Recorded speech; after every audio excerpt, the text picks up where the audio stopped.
Sustainability is not something that can restrict you to one domain. It's an asset that you carry. The myth is that it's only one team that knows sustainability and that will do sustainability for the organization in and out.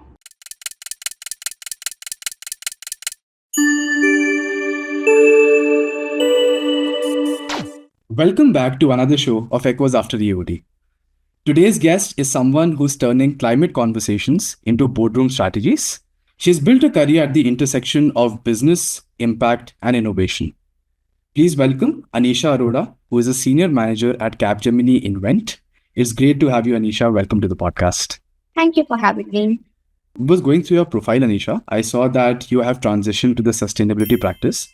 So just to dive in, I wanted to understand that since you have grown in Capgemini from an elite trainee to handling sustainability advisory, if you had to sum up your journey into key transition points, what would they be? I have done 2 years of PGDMS at SPJAN from the marketing background. I knew that I'm entering into a consulting space that to Capgemini is known for IT and digital transformation. I remember it was my first stint and I was able to do well, touch wood, and I'm glad about it. There's nothing in this world that you can't do if you have been able to adapt to trade finance so quickly. So I think that was one thing that gave me a confidence that I can just do anything. Like as a consultant, I should be doing many things, many different things. But really that gave me that confidence to take up different subjects and not be afraid of it. I mean, fast forward to 1 year, we had to choose our full-time projects, and there were many that came in our list as we get the privilege to choose that. Finding purpose in my work and sustainability is something that aligns the most with my purpose, with my ambition. So I chose that.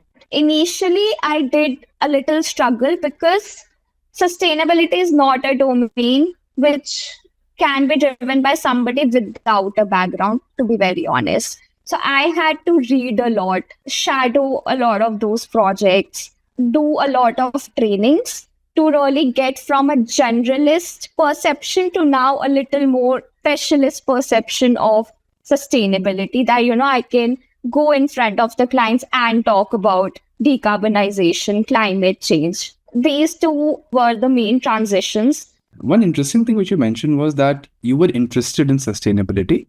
And the second thing that you mentioned is that it's not very easy for people not having the technical background into sustainability space. So how did you become interested in the first place? And was there any pragmatic variables which you also saw in building your career in sustainability? Probably that question, right? Where do you see yourself in 5 years in the sustainability space? So how did you address that portion when you were getting into it? So I'm naturally inclined and passionate about finding purpose in my work and doing good for the planet and doing good for the community. Both internal hai, and I think that'll be same with anybody who's passionate about sustainability. I mean, I just didn't overthink what will I do 5 years ahead of me. I just knew that this is something I like to do and this will help me really make a change in the world. And hence I applied for it. Luckily, they weren't looking for anything specific at that point of time. And hence I got into the team.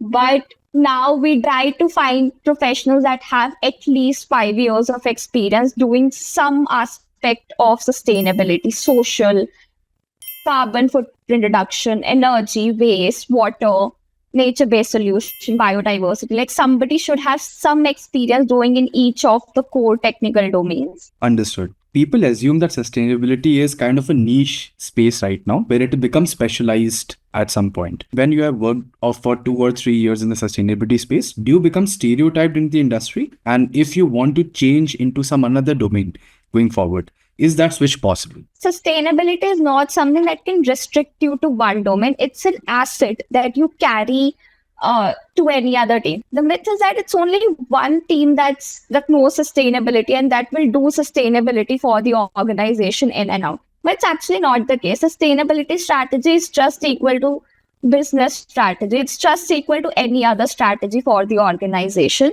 And every team, every employee, every department needs to be embedded to make the right impact. Right now, I'm in sustainability and maybe I've done one project with manufacturing client, one project with telecom client, one project with auto client.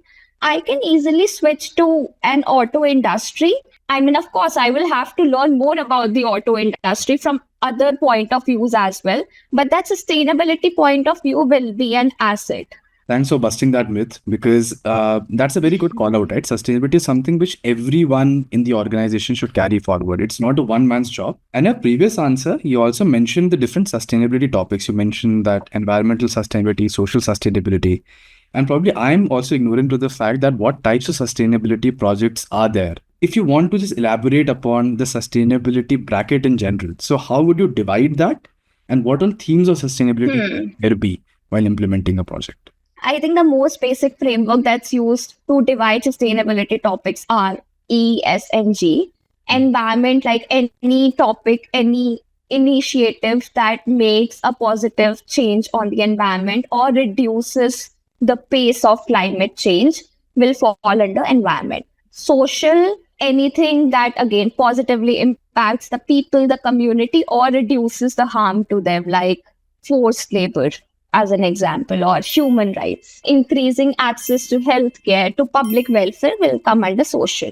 And governance is who heads sustainability, who that head reports to whom, because that also defines how important that topic is within your organization. Is it seen as a cost center? Is it seen as a compliance, just compliance, or is it seen as a strategy? If the head is reporting to a CEO, then mostly it's being viewed as a strategy for the organization. If the head is reporting to chief legal officer, then it's mostly the compliance. This is again, my personal views. That's how we usually divide our topics. One is clients come to us saying that, hey, we want to do sustainability, but we don't know where to start. Then we tell, okay, let's start with understanding your current initiatives, what's your current carbon footprint. Then we try to build a strategy for them.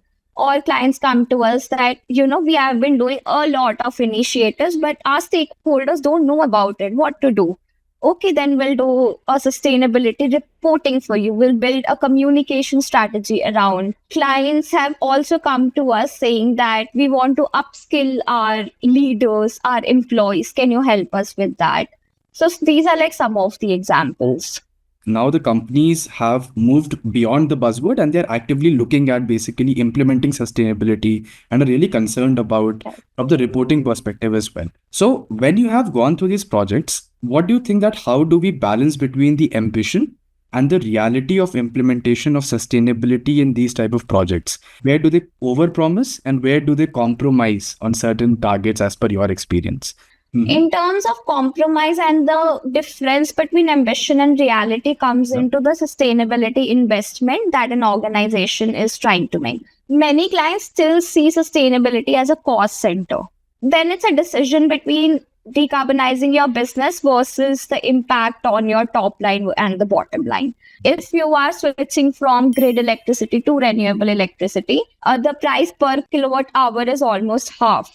If you're reducing your wastage and you're better at inventory optimization, then also you are maybe purchasing less raw materials, also leading to reduction in cost. Anything, efficiency or optimization related use cases will lead to reduction in your cost.